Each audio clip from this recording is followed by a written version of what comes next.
सुना येती खरा या मालिकेच्या आजच्या भागामध्ये इथे पद्मा म्हणत असते, भास्कर, एका पॉईंटला मला असं वाटलं आपली अन्विता इथे आहे की काय. तेव्हा भास्कर म्हणतो, काय आपली अन्विता आणि इथे? नाही नाही तायडे, माझ्या मुलीवरती पूर्ण विश्वास आहे. अन्विता असं काय बी करणार नाही. तेव्हा पद्मा म्हणत असते, भास्कर, 25 वर्षांपूर्वी आपल्याला असाच एका व्यक्तीवरती विश्वास होता, पण तेव्हा आपला विश्वासघात झाला होता हे तू विसरू नको, कळलं ना? नाहीतर शिवनाथच्या घराला उद्ध्वस्त करता करता कधी आपल्या घराला भगदाड पडेल ना, त्याचा आपण विचारसुद्धा करू शकणार नाही. तेव्हा एक काम कर, आता पूर्ण विश्वास तुझा बास झाला. मी तुला पोरगा बघायला सांगितला होता, बघितलंस का? भास्कर म्हणतो, तायडे कुणासाठी? पद्मा म्हणते, माझ्यासाठी पोरगा बघायला सांगितलं होता का तुला? अरे आपल्या अन्वितासाठी चांगला पोरगा, चांगलं स्थळ बघायला सांगितलं होतं ना. हे बघ, बास झाला आता. उगाच आपल्या घरामध्ये इथे आता असं काही घडायला नको ज्याच्यामुळे त्या शिवनाथला हसायला जागा मिळेल. अन्वितासाठी चांगलं स्थळ बघ, लवकरात लवकर पोरगा बघून तिचं लग्न लावून देऊया. तेव्हा इथे शिवनाथच्या घराला उद्ध्वस्त करण्यामध्ये आपल्या घराला आग लागायला नको असंच तिला वाटत असतं. शिवनाथ आपलं काम करत बसलेला असतो हिशेबाचं, आणि तेवढ्यातच तिथे आलेला असतो माधव आणि इथे श्री. हे दोघेजणं आपापले हिशेब घेऊन आलेले असतात. ते म्हणत असतात, आप्पा हे घ्या, आजचे गोदामातले माझे हिशोब टॅली केल्याचे, आणि हे हिशेब आहेत ते म्हणजे आपल्या श्रीचे. तेव्हा इथे आता दोघांचे हिशेब चेक करण्याचं काम हे आता शिवनाथ अगदी रोज करत असतो. तेव्हा इथे पिहूने सगळ्यांसाठी चहा केलेला असतो. चहाचे कप भरून वगैरे ट्रेमधून ती घेऊन येत असते. तेवढ्यातच त्या ठिकाणी आलेली असते ती म्हणजे उमा. तो ट्रे तिच्या हातातून घेते, कारण शिवनाथ हा तिच्या हातचा चहा पिणार नाही म्हणून तो ट्रे घेऊन आलेली असते उमा. आणि त्यानंतर ती म्हणते, अहो चहा घ्या. तेव्हा शिवनाथ चहाचा कप बाजूला काढतो आणि मग तिथे श्री असतो आणि माधवी असतो. तेव्हा उमा म्हणते, घ्या रे घ्या, तुम्ही दोघांनी पण चहा घ्या. आणि मग तिथे एक कप एक्स्ट्राचा सुद्धा असतो. तेव्हा उमा म्हणते, अरे बंटी, अरे तू पण चहा घे ना.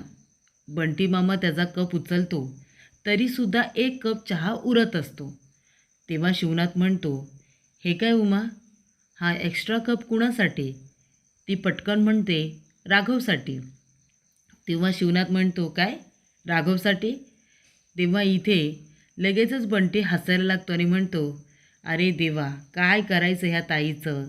राघव घरात नाही आहे तरीसुद्धा सवयीप्रमाणे त्याच्या वाटणीचा कप चहाचा घेऊन आली.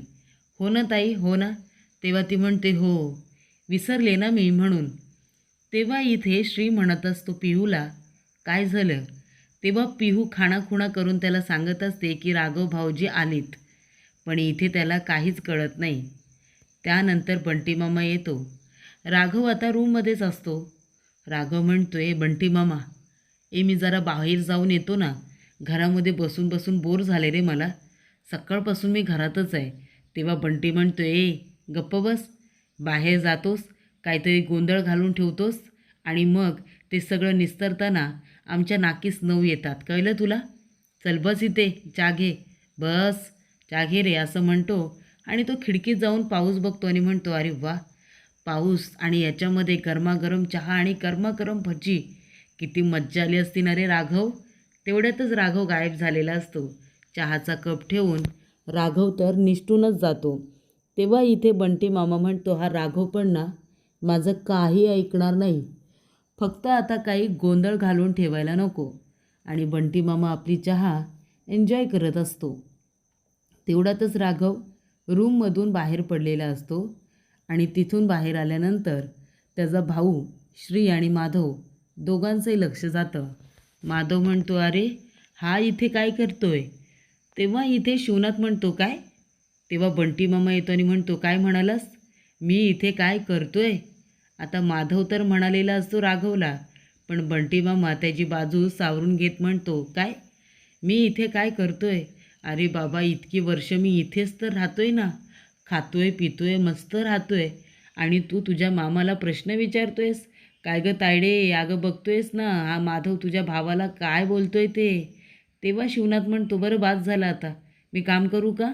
तो म्हणतो, हां हां दाजी करा, काम करा. तेव्हा इथे 12,000चा हिशेब काही लागत नसतो. शिवनाथ म्हणतो, दुसरी डायरी कुठे गेली? त्याच्यामध्ये एक हिशेब मी लिहून ठेवला होता. त्यानंतर इथे बंटी मामा, माधव आणि इथे श्री तिघेजण एकत्र उभे असतात. शिवनाथ म्हणतो, काय झालं? बंटी म्हणतो, काही नाही, हिशेब बघतोय आम्ही. शिवनाथ म्हणतो, हो मला माहिती आहे, हिशेब ना मला जमतो. आणि त्यानंतर इथे आता तिघेजण एकत्र येऊन, त्याचबरोबर इथे आता उमा त्यांच्या शेजारी उभं राहून राघवला प्रोटेक्ट करत करत त्याला बाहेरपर्यंत येऊ देतात. राघव आता बाहेर आलेला असतो. तेव्हा वेदा आता क्लासवरून आलेली असते. ती म्हणते, राघव दादा तू, अरे तू कधी आलास? तो म्हणतो, ए चुचून रे, गप्प बस, मी सगळं सांगतो तुला. आधी एक काम करायचं, घरात जायचं आणि श्रीधरची चावी घेऊन यायची, जा त्याच्या स्कूटीची चावी आण जा. ती म्हणते, ठीक आहे आणते. तेव्हा ती आता घरामध्ये त्यांनी म्हणते, श्रीदादा, अरे तुझ्या गाडीची चावी मागितली राघवदादाने. तेव्हा शिवनाथ म्हणतो, कुणी? तेव्हा लगेचच इथे सगळेजण घाबरतात. उमा म्हणते, राकेशने चावी मागितली ना, ती आपली वेदा आहे ना, त्या शेजारच्या राकेशला राकेश दादा म्हणते, त्याला चावी हवी असेल. हो ना वेदा, अरे तो मगाशी आला होता ना, त्याला जरा बाहेर जायचंच, आपल्या गाडीची चावी हवी होती, त्यालाच हवी असेल. बंटी जा बरं, जा गाडीची चावी घेऊन जा, त्या राकेशला हवी असेल. तेव्हा इथे श्री म्हणतो, हां हां हां हां, त्या राकेशला माझ्या गाडीची चावी हवे काय? बरं बरं, देतो. आणि तो गाडीची चावी काढतो. बंटी मामा म्हणतो, दे माझ्याकडे दे, मी त्याला जाऊन देतो. आता बंटी मामा राघवला सांगणार असतो की अरे बाबा, तू आता कुठे जाऊ नको, शिवनाथ घरातच आहे, त्याला सगळं कळेल. पण इथे राघव ऐकेल तर ना. तेव्हा बंटी मामा येतो आणि म्हणतो, ये बाबा, काय चालले काय रे तुझं? आणि तिथे काय करत होतास? दाजींच्या समोर लपाछपी काय खेळत होतास? त्यांनी जर तुला बघितलं असतं तर तेव्हा परत धक्के मारून घरातून बाहेर काढलं असतं. तेव्हा राघव म्हणते, बंटी मामा, सकाळपासून घरामध्ये लपून होतो ना, आता तरी एक तरी फेरफटका मारून येऊ दे ना यार, किती बोर झाले मला. दे तू चावी दे, मी थोड्या वेळात लगेचच जाऊन येतो. तो म्हणतो, थोड्या वेळात नको, आरामात ये, दाजी झोपल्यानंतर ये मग, तो चालेल ना? तो म्हणतो, हां ठीक आहे, दाजी झोपल्यानंतर येतो तुझे. आणि तो आता स्कूटी घेऊन निघालेला असतो. तेवढ्यात आलेली असते तिथे अन्विता आपल्या वाटेने चाललेली असते आणि तिथून राघव येतो. राघव आणि अन्विताच्या गाडीची एकमेकांना अशी काही टक्कर लागते की अन्विता आता खालीच पडलेली असते. अन्विता खाली पडते, तिच्या हाताला सुद्धा मार लागतो.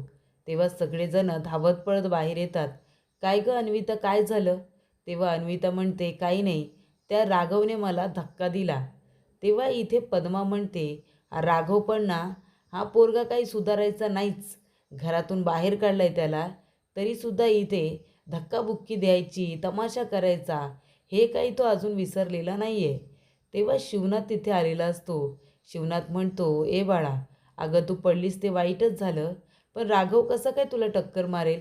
तो घरातच नाही आहे ना, मी त्याला घरातून बाहेर काढले.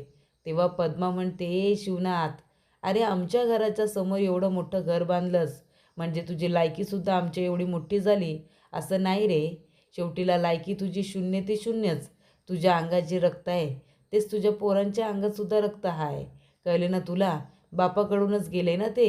खोटं बोलायचं, लोकांना धक्के द्यायचे, हेच तर जमतं तुम्हाला, बाकी काय येतं? ते म्हणते, चला चला आतमध्ये चला, तसं बाई या लोकांकडून दुसरी काय अपेक्षा करायची? तेव्हा इथे शिवनाथ म्हणतो, ए बंटी, तू सांगेन ना, तू चावी कुणाला दिली होतीस? तो राकेश की काय, त्याला चावी दिली होतीस की नाही? तेव्हा इथे बंटी आता ट म प असं आता करत असतो. तेव्हा पद्मा म्हणते, काय रे बंटी, आता काय झालं तुला बोलायला? आता तुझं तोंड शिवलं वाटतं, आता तोंडातून शब्द नाही निघणार तुझ्या, बरोबर ना? तेव्हा इथे आता लगेच उमा म्हणते, ए बंटी, अरे सांग की खरं खरं, तो राघव ह्या शिवनाच्या नाकावर टिचून परत घरात आलाय ते. ज्या पोराला तू घरातून बाहेर काढलंस तोच पोरगा इथं तुझ्या नाकावरती टिचून असे पराक्रम करतोय, तरी बी तुला काहीच माहिती नाही भाई. काय बोलायचं रे शिवनाथ. तेव्हा इथे शिवनाथ घरात आलेला असतो. तेव्हा उमा म्हणते आहो. तेव्हा शिवनाथ म्हणतो काय करायचं काय तुमच्या या शेंडेफळाचं. घरातून बाहेर गेलाय तरीसुद्धा बापाला सुखाने जगू द्यायचं नाही असंच ठरवलं आहे का त्याने? हां सांगा ना, अजून किती लायकी काढणार आहे तो बापाची? सुखाने जगू देणार आहे की नाही मला? काय विचारतोय मी उमा. तेव्हा उमा म्हणते आहो, हे बाजूचे लोक पण कसे आहेत तुम्हाला माहिती आहे ना. त्यांना तर संधीच हवी असते ना राघवला नावं बोटं ठेवायची. आता राघव घरातच नाही आहे तर तो गाडीचा धक्का कसा काय देईल सांगा बरं. तेवढ्यातच तिथे राघव लपून बसलेला असतो. तो बाहेर पडतो. सगळेजण आश्चर्यचकित होतात की हा लगेच कुठून बाहेर पडला आणि कुठे लपून बसला होता. तेव्हा इथे आता श्री आणि माधव दोघेजण म्हणत असतात, ये बाबा, अरे तू कुठे लपून बसला होतास रे? आणि तुला नेहमी कसली घाई असते रे? जरा सावकाश गाडी चालवता येत नाही का तुला? आणि सावकाश जायचं आणि सावकाश यायचं होतंस. आता आपणना काही कळलं तरी नसतं, पण नाही, सगळ्यांना कळेल असं फास्टमध्ये जायचं आणि असं काहीतरी पराक्रम करून बसायचं. तेवढ्यातच राघव म्हणतोय, भावांनो गप्प बसा, असं काय बी होणार नाही. तेव्हा इथे उमा म्हणते, बरं ठीक आहे, ए राघव जा, तो खोलीमध्ये जाऊन लप जा, तोपर्यंत जेवण तयार होईल, जा, मग जेवून घ्या तुम्ही सगळेजणं. तेव्हा इथे माधव म्हणतो, आई आपण आता संशय आलाय, आमच्या खोलीमध्ये नको, हा येऊन जर झोपला ना तर आपणना कळेल, नको नको नको. तेव्हा इथे लगेच पिहू म्हणते, राघव भाऊजी तुम्ही आमच्या रूममध्ये झोपा. मग काय झालं झोपलात तर? आजच्या दिवस झोपा, बाबांना संशय येणार नाही, चालेल ना? तेव्हा इथे लगेच त्यांची बहीण वेदा म्हणते, दादा आता ऐक जरा वहिनीचं, जा आता त्यांच्या रूममध्ये झोप, म्हणजे बाबांना सध्या तरी काय कळणार नाही. त्यानंतर छाया इथे औषध वगैरे लावून देत असते आणि ती म्हणत असते, काय गये, त्या राघवला बघून चालता येत नाही म्हणालीस, मग तुलासुद्धा बघून चालवता येत नाही का? तुझं कुठं लक्ष होतं? आणि तुला ज्याने धक्का दिला तो राघवच होता का? नीट बघितलंस का त्याला? ती म्हणते, हो मग मी ओळखते त्याला, मी विसरण व्हय त्याला? तेव्हा ती म्हणते, नाही, तुला सगळीकडे तो राघव दिसतो ना म्हणून म्हणते. तेव्हा पद्मा तिथे येते आणि म्हणते, अगं ये छाया, अगं काय करतेस? घरातल्या पोरीला वरडतेस वय? हे बघ, आपली चूक असली ना तरीसुद्धा जेव्हा समोरच्या माणसांचा विषय असेल तेव्हा चूक त्यांचीच असंच म्हणायचं. तेव्हा छाया म्हणते की मला माहिती आहे ना माझी पोरगी कशी आहे आणि किती आगाव आहे ते, चूक चूकच. तेव्हा पद्म म्हणते, नाही, समोरच्या लोकांसमोर आपण कधीच चुकीचे नसतो. प्रत्येक वेळेला चुकीचं खापर त्यांच्या डोक्यावरती फोडून मोकळं व्हायचं, कळलं का? तरी ते छाया आता शिवनाथची लायकी काढते ना तेव्हा शिवनाथ चिडलेला असतो. तेव्हा उमा इत्यादी म्हणते, अहो जाऊ दे, नका लक्ष देऊ त्या समोरच्या लोकांकडे, तुम्ही मला सांगा काय जेवायला करू? तेव्हा शिवनाथ म्हणतो, अहो उमा काय बोलताय तुम्ही? जेवायला? हे बघा मला भूक नाही. उमा म्हणते, असं कसं? प्रत्येक वेळेला समोरच्या लोकांचा राग तुम्ही काय जेवणावरती काढणार आहात? अहो दिवसभर काम करता तुम्ही, भूक नाही लागत का तुम्हाला? चला सांगा बरं जेवायला काय करू?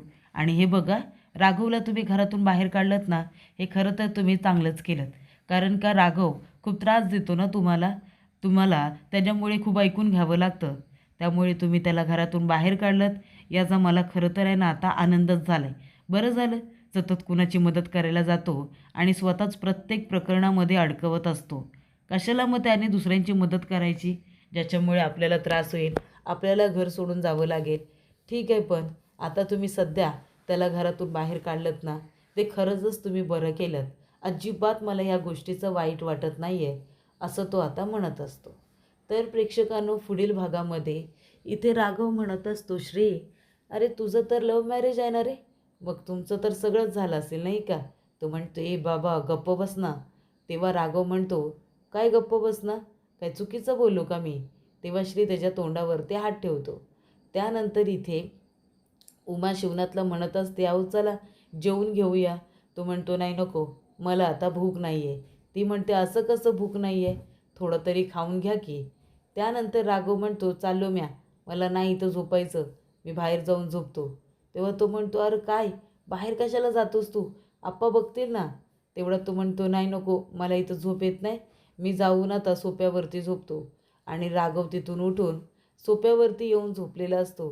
तेवढा तर शिवनाथ तिथे येतो आणि म्हणतो, अरे इथे कोण सोप्यावरती झोपले? हा बंटी म्हणना कुठे पण झोपत असतो हा. तेव्हा तो आता अंगावरचं पांघरूण काढून बघत असतो. पण इथे राघवने पांघरूण घट्ट पकडून ठेवलेलं असतं आणि आतमध्ये आता राघव घाबरलेला असतो. आप्पा आपल्याला आता बघतात की काय, अशी भीती त्याला वाटत असते.